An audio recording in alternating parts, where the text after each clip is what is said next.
Hi, my name is Kristen DeShazo, and I'm going to be speaking with you about why bilingual education is unsuccessful.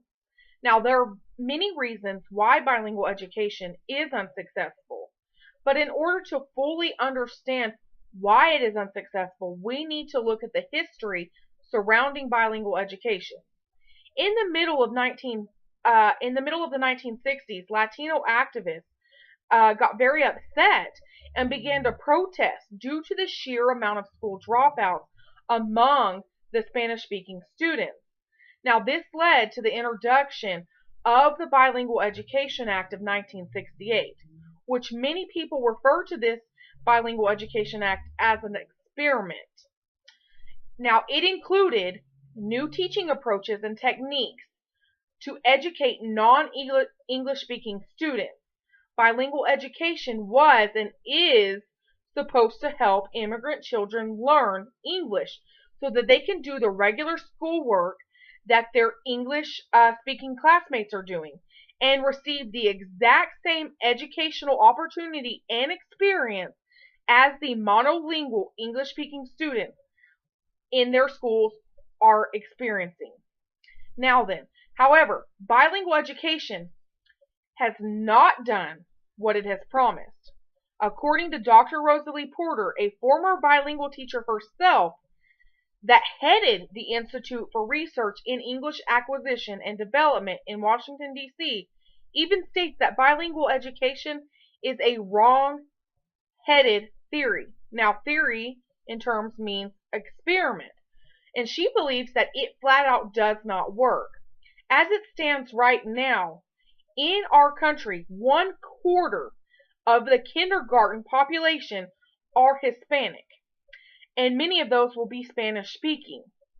Now, according to a recent Associated Press Univision poll, these students are 3 times more likely to drop out of high school than the rest of the population of students. As you can see, the Bilingual Education Act has done nothing, absolutely nothing, to improve the dropout rate for Spanish-speaking students. So there are many pitfalls when it comes to bilingual education. For instance, research that needs to be conducted for students that speak Spanish or other languages goes undone, and this causes improper placement of many of these bilingual students in schools.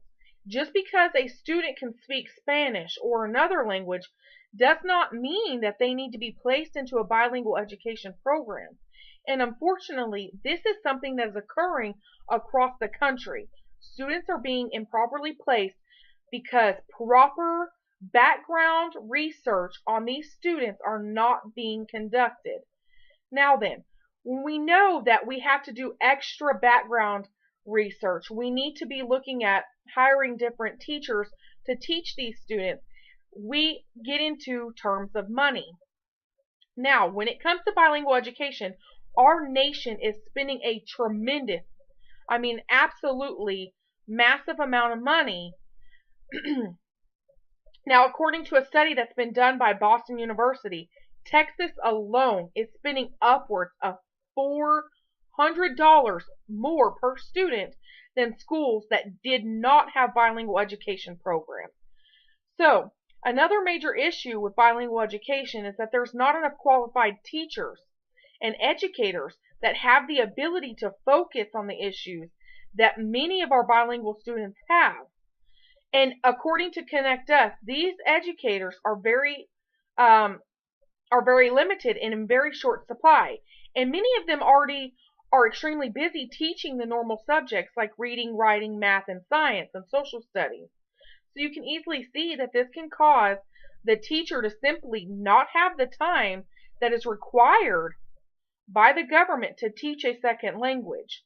Now, all of this really shows us that bilingual education is not successful. It hasn't improved dropout rates. It does not have any proven evidence of, showing that it works. So our system needs to realize this and needs to make a huge change.